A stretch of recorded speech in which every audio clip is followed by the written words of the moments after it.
আসসালামু আলাইকুম। আমি আপনাদের সামনে হাজির হয়েছি অত্যন্ত হৃদয় বিদারক একটি সংবাদ নিয়ে।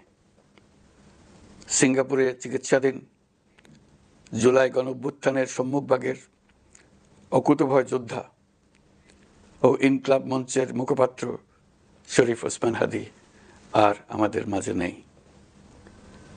ইন্না লিল্লাহি ওয়া ইন্না ইলাইহি রাজিউন। কিছুক্ষণ আগে সিঙ্গাপুরের পররাষ্ট্রমন্ত্রী ভিভিয়ান বালাকৃষ্ণন আমাকে টেলিফোনে এই হৃদয় বিদারক সংবাদটি জানিয়েছেন।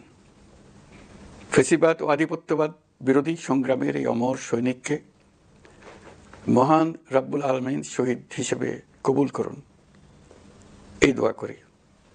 আমরা সবাই মিলে এই দোয়া করি। শরীফ ওসমান হাদীর এই অকাল মৃত্যুতে আমি গভীর শোক ও দুঃখ প্রকাশ করছি। তার প্রয়াণ দেশের রাজনৈতিক ও গণতান্ত্রিক পরিসরে এক অপূরণীয় ক্ষতি। আমি তার রুহের মাগফিরাত কামনা করছি এবং শোক সন্তপ্ত স্ত্রী, পরিবারের সদস্যবৃন্দ, স্বজন ও সহকর্মীদের প্রতি গভীর সমবেদনা জানাচ্ছি। শহীদ ওসমান হাদীর স্ত্রী ও একমাত্র সন্তানের দায়িত্ব সরকার গ্রহণ করবে। শহীদ শরীফ ওসমান হাদীর অকাল মৃত্যুতে আগামী শনিবার একদিনের রাষ্ট্রীয় শোক ঘোষণা করছি। এই উপলক্ষে শনিবার দেশের সব সরকারি, আধা সরকারি, স্বায়ত্তশাসিত প্রতিষ্ঠান, শিক্ষা প্রতিষ্ঠান সহ সরকারি বেসরকারি ভবন এবং বিদেশে বাংলাদেশ মিশনগুলোতে জাতীয় পতাকা অর্ধনমিত থাকবে। একই সাথে আগামীকাল শুক্রবার বাদ জুমা দেশের প্রতিটি মসজিদে শহীদ ওসমান হাদীর রুহের মাগফিরাত কামনায় বিশেষ দোয়া ও মোনাজাতের আয়োজন করা হবে। আপনারা তাতে শরীক হন। অন্যান্য ধর্মের উপাসনালয়গুলোতেও আয়োজন হবে বিশেষ প্রার্থনার। আমি বিশেষ কৃতজ্ঞতা জানাই সিঙ্গাপুর সরকারের প্রতি। যারা হাদীর চিকিৎসায় অত্যন্ত আন্তরিকতা ও পেশাদারিত্ব দেখিয়েছেন। বিশেষ করে সিঙ্গাপুরের পররাষ্ট্রমন্ত্রী ভিভিয়ান বালাকৃষ্ণন, যিনি একই সঙ্গে একজন বিশিষ্ট চিকিৎসক, তার প্রতিও।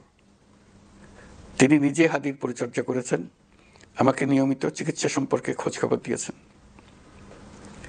এই নৃশংস হত্যাকাণ্ডের সঙ্গে জড়িত সকল অপরাধীকে দ্রুত আইনের আওতায় আনা হবে এবং তাদের বিরুদ্ধে সর্বোচ্চ শাস্তি নিশ্চিত করা হবে।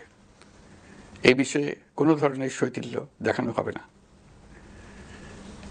বিপ্লবী রক্তে উজ্জীবিত এই তরুণ নেতা ওসমান হাদী ছিলেন প্রতিবাদের অনন্য প্রতীক। তার কর্মের মধ্য দিয়ে তিনি শুধু প্রতিবাদ নয়, দেশপ্রেম, ধৈর্য ও দৃঢ়তার অনন্য দৃষ্টান্ত রেখে গেছেন। আমি দেশের সকল নাগরিকের প্রতি আন্তরিক আহ্বান জানাচ্ছি, আপনারা ধৈর্য ও সংযম বজায় রাখুন। আইন শৃঙ্খলা রক্ষাকারী বাহিনী ও সংশ্লিষ্ট সংস্থাগুলোকে পেশাদারিত্বের সঙ্গে তদন্ত কার্যক্রম পরিচালনা করে সুযোগ দিন। রাষ্ট্র আইনের শাসন প্রতিষ্ঠায় সম্পূর্ণরূপে প্রতিশ্রুতিবদ্ধ।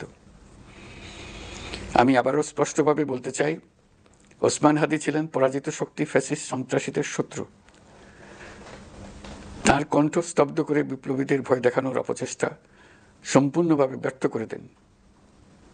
ভয়, সন্ত্রাস কিংবা রক্তপাতের মাধ্যমে এদেশের গণতান্ত্রিক অগ্রযাত্রা কেউ থামাতে পারবে না। আমরা এখন গণতান্ত্রিক উত্তরণের চূড়ান্ত পর্যায়ে উপনীত হয়েছি। শহীদ হাদী ছিলেন এই প্রক্রিয়ার অবিচ্ছেদ্য অংশ। তার একান্ত ইচ্ছা ছিল আসন্ন নির্বাচনে প্রতিদ্বন্দ্বিতা করে নতুন বাংলাদেশ বিনির্মাণের পরবর্তী ধাপে সক্রিয় ভূমিকা রাখা।